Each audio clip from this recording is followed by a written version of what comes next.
পড়ে গেলে কো ও পড়ে গেল লিগা ও তো বাপের বড় বলা কিছু করে না তো সমস্যা হইছে আমার পাঠান গুলি করে মেলাম গুলি তো এক গুলি করে দিয়ে দিব মারলে ওর তো খাবার দিলে উড়ে যাবো গায়ে এই শোন কথা এটা না কথা হলো মিলমিশ করে খাইতে হবো ওর যেটা ভালো লাগে ঠিক আছে তুই ওজন ধরে আসি তো আর তো করছিস না তোর ওজন তো আমার আরে ডিস্টার্ব করে চালা গেল একটা মার দেবো আর সাংবাদ দিছ সব সব আমার রাস্তায় মাল কম কে মাল কম আজকে তো এই বড়া কিছু করতে জানাস না দিন রাতে যাচ্ছে তুই শনিবার আজকে ও তো মাল খাইছে বেটা ও কইতে জানবো আচ্ছা তো এই মাল যায় ও ডিয়া লাগি সেই আয় রে লা এই তো দেখো কত মাল ভাব তুই কিন্তু অবশ্যই আসবি তোদের ভাই কেন আসবো না তোর বার্থডে আমি আসবো না আন্টি আঙ্কেল কি হচ্ছে বললি না খাওয়াবে অবভিয়াসলি তোরা আমার বেস্ট ফ্রেন্ড তোদের জন্য তো স্পেশালি টিকটিকির বোনা তো রাখবো ও তাহলে তো অনেক টেস্ট শোন যাওয়ার সময় কিন্তু আমরা ওই যে মার্কেট হয়ে যাবো বুঝছিস মেকআপ চেঞ্জ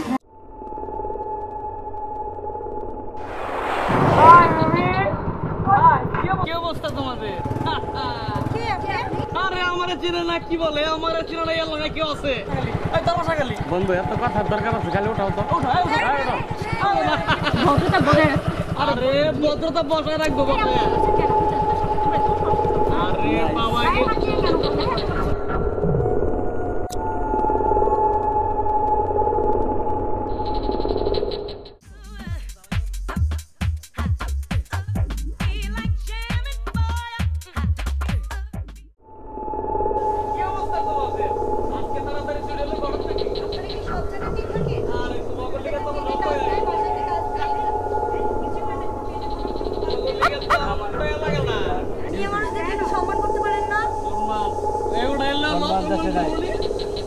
আরে আমরা ভালো সম্মান করে জানি এই শুনে বন্ধু সম্মান করব তো আই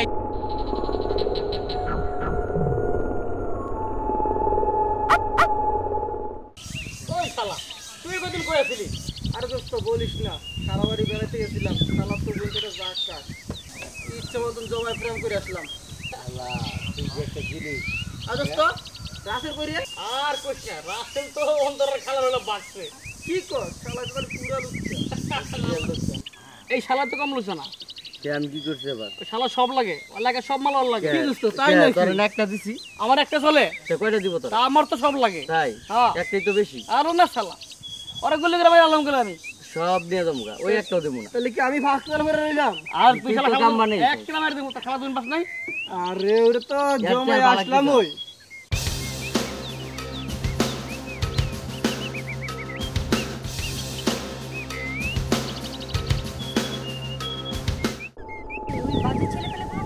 হ্যাঁ ওই যে ওই দিন কিস করলো না আমাদের ওই ছেলেগুলো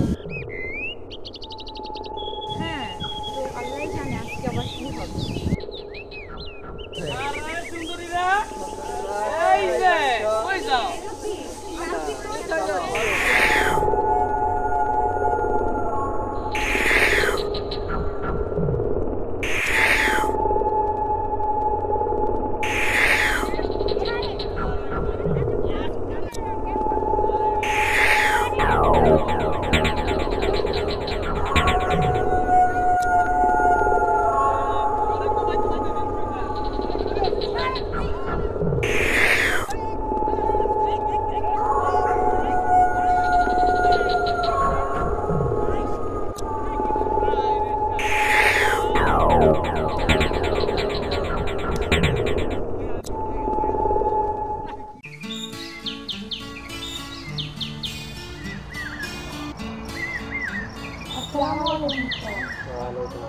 কি ব্যাপার তোমরা আমার বাড়িতে একটা কথা বলার ছিল কি কথা বলো আমরা যখন রাস্তা দিয়ে যাওয়া শুরু না কলেজে তখন হাসান নামে একটা ছেলে আসতো না ওদের ফ্রেন্ড সার্কেলকে নিয়ে আমাকে যে প্রচণ্ড বাজে ভাষায় কমেন্ট করে বাংলাদেশে কথা বলে স্যার ওরা তো খুব বাজে ছেলে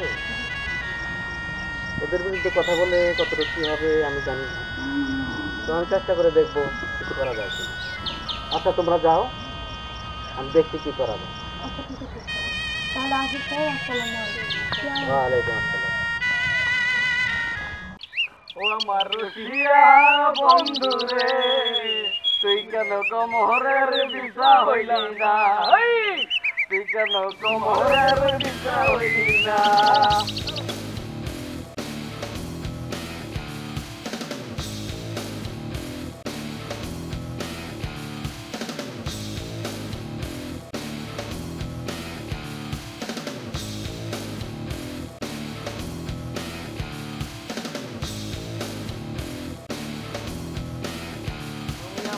ঘরের দিশা হইলা না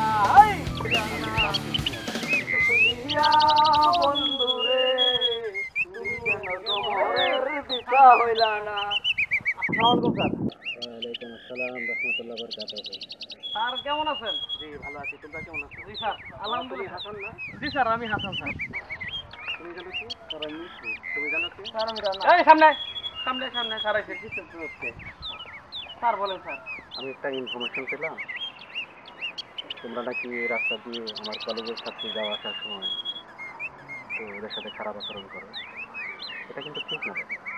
না স্যার আমরা তো আসলে ডিস্টার্ব করি না, এই আমরা একটু প্রেম করার চেষ্টা করি কিন্তু রাজি হয় না, এই কারণে স্যার একটু একটু রেশারেশি স্যার ভাব এই আর কি স্যার। এটা স্যার কিছু না স্যার। দেখো তোমরা যা করতেছো তাকে প্রেম বলে না, তাকে ইফটিজিং বলে। আসলে এটা করা ঠিক না। আমরা তো ইফটিজিং করি না, আমরা প্রস্তাব দেই। আমরা প্রস্তাব করছি স্যার মনে হয় একটু আমাদের মানে ক্লাস নিচ্ছে মানে টিচিং দিচ্ছে ক্লাসের মতো লাগতেছে না রে স্যার। এটা তো আসলে বাইরে, আপনি যদি বলেন আমরা ক্লাসে আসবো, ক্লাসে সুন্দর করে টিচিং দেন স্যার। এই রাস্তাঘাটে কি টিচিং হয় স্যার? আর মাথা রেখেন আপনার মেয়েও কিন্তু স্কুলে যায়, একটু মাথা রেখেন স্যার।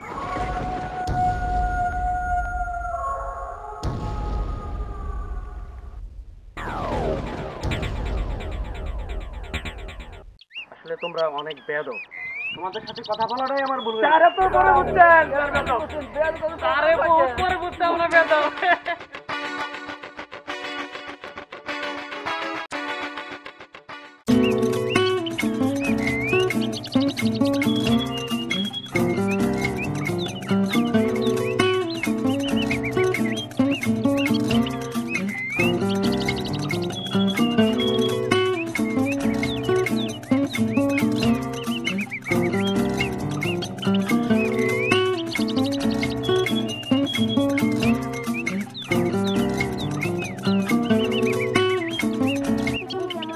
ভালো আছি, তোরা ভালো আছিস?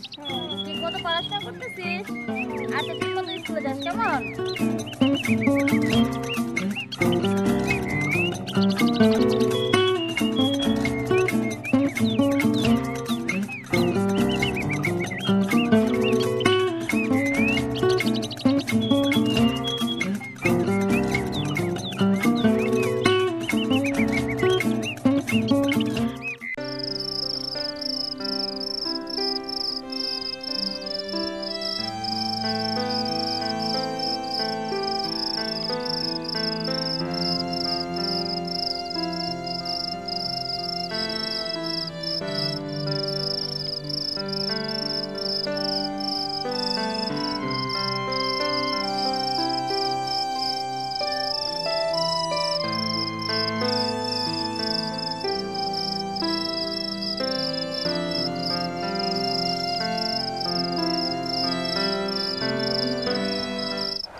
বল।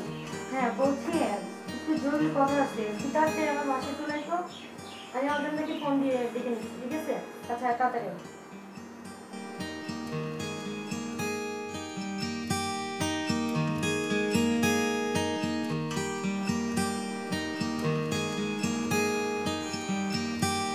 অজন্তা তুই ফ্রি আছিস? একটু আমার বাসায় এসো, কথা আছে, খুব জরুরি কথা আছে, তাড়াতাড়ি তাড়াতাড়ি তাড়াতাড়ি তাড়াতাড়ি।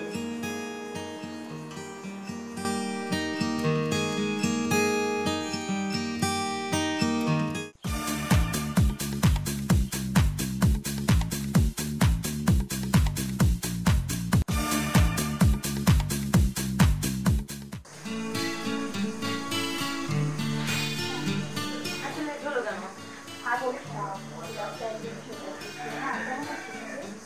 এই তো আমার রাখছে। কেন ডাকছিস বল? ডাকছে একটা দরকারের জন্য। অজন্তা আসুক তারপর কথা বলি, হ্যাঁ?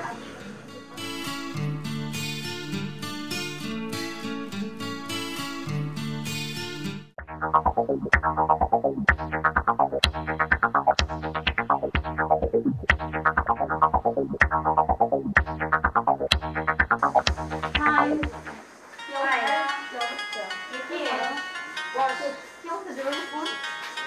হ্যাঁ একটু দরকার আছে, সেই জন্য ডাকলাম তোদেরকে।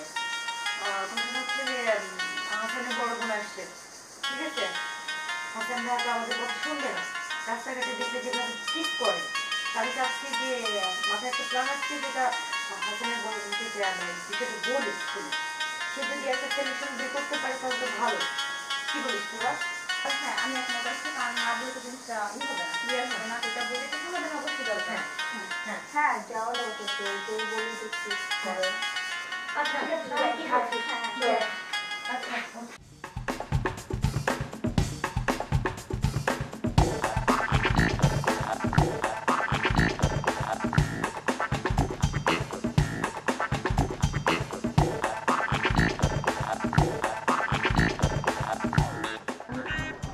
আসসালামু আলাইকুম আপু।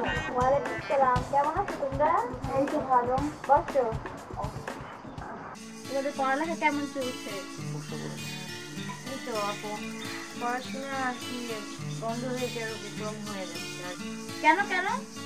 আপনার ভাই হাসান আমাদেরকে কলেজে যাওয়ার সময় আসার সময় অনেক বিরক্ত করে। গতকালও আপনার ছোট ভাই হাসান, আমরা যখন কলেজ থেকে ফিরছি, সে তার বন্ধু বান্ধব নিয়ে আমাদের অন্য ধরনের টানাটানি করছে, তাদের নাকি দশটা শুরু করছে আমাদের উপরে। তাই? হ্যাঁ আপনি ছোট ভাই হাসান আমাদের অনেক বাজে বাজে কথা বলে। আচ্ছা, তোমাদের সব কথা তো শুনলাম, দেখি কি করা যায়। আমার এক ফ্রেন্ড আছে সুমন, ওকে ফোন দে, ও আসুক, ওর সঙ্গে একটু পরামর্শ করি, ঠিক আছে? এবার বসো।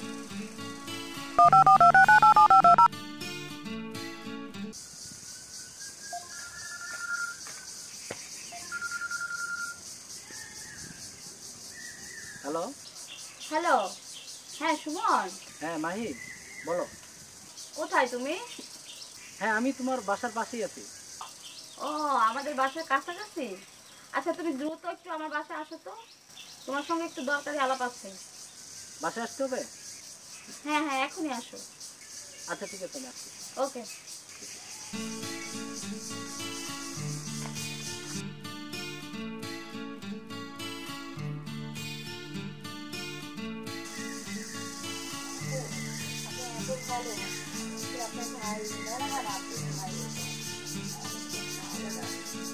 হ্যাঁ মাহি, কেমন আছো?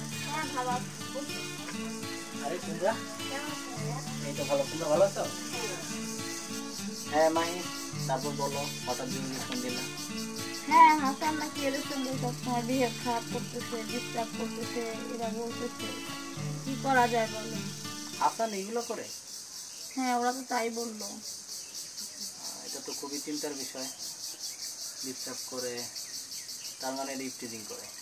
হ্যাঁ ইফটিজিং একটা সামাজিক ব্যাধি, আর হাসানের একটা শিক্ষা দেওয়া উচিত। তো চিন্তা করা উচিত কি করা যায়। আচ্ছা মাহি, আমার একটা প্ল্যান মাথায় আসছে।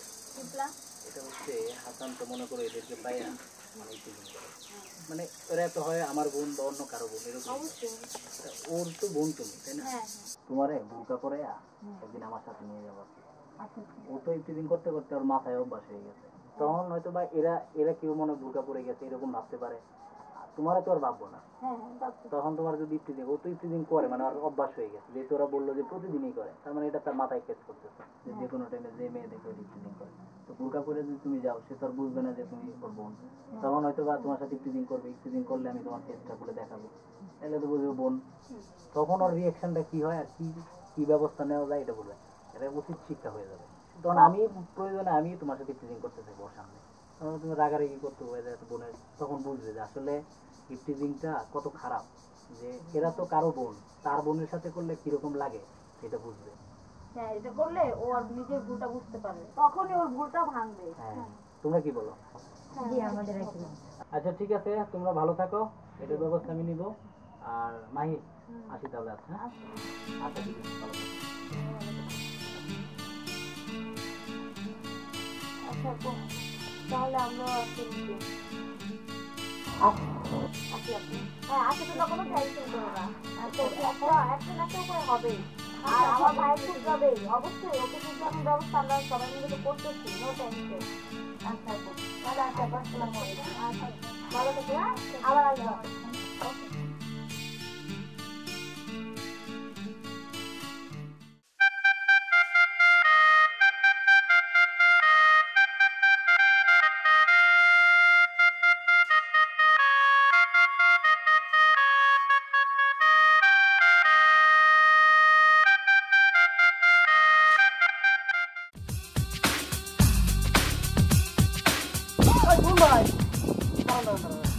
ভাই কারণে কোথাছেন? আরে বুঝো না, মানে আমার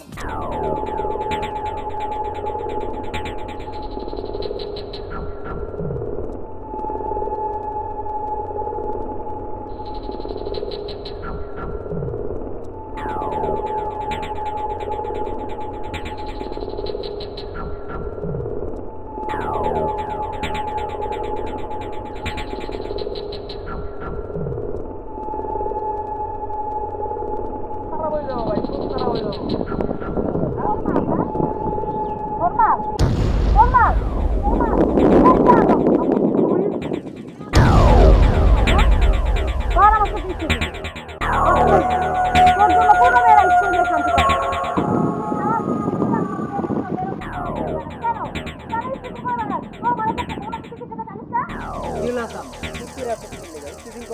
তোর না খুব ইফটিজিং করতে মন চায়, তোর বোন দেখে অনেক ইফটিজিং করতে ইফটিজিং করার লোক আমি আবার আনতে। এই আসো তোমরা।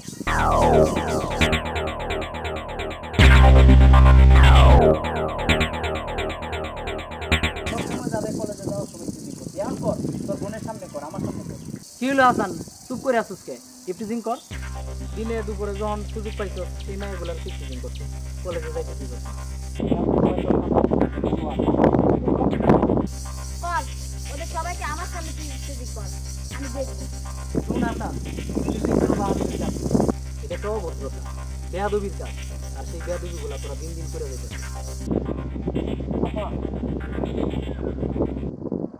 আমরা বুঝতে পারি নাই যে এটা ইফটিজিং।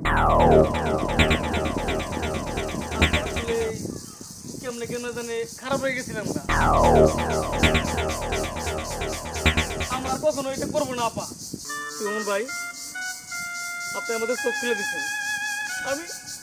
আমি কখনো এইভাবে ভাবি নাই, বিষয়টা কখনো কল্পনাও করি নাই। বন্ধুদের চলে সবসময় এটাকে মজা করে নিতাম।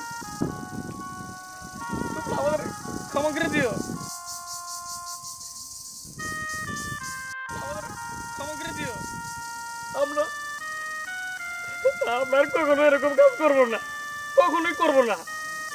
কথা দিলাম, নিজেরা কখনো এই ইফটিজিং করবো না, কখনো কাউকে ইফটিজিং করতে দেবো না। এই তোরা ক্ষমা চা, আমাদের মাফ করে দাও, আমাদের মাফ করবে সবাই, আমরা ইফটিজিং করবো না। আমরা এখন তো বুঝতে পারছি সবারই মা বোন ঘরে আছে। আমার বোনটা ইফটিজিং করলে যেমন খারাপ লাগবে, আমার আরেকজনের বোনের কেউ ইফটিজিং করলে তার খারাপ লাগবে। ওদের উপর আমরা অনেক অন্যায় অত্যাচার করছি। আমাদের এই গ্রামে আর কখনো কাউকে ইফটিজিং করতে দেবো না। আমরা তো করবোই না, কখনো কাউকে ইফটিজিং করতে পারবো না।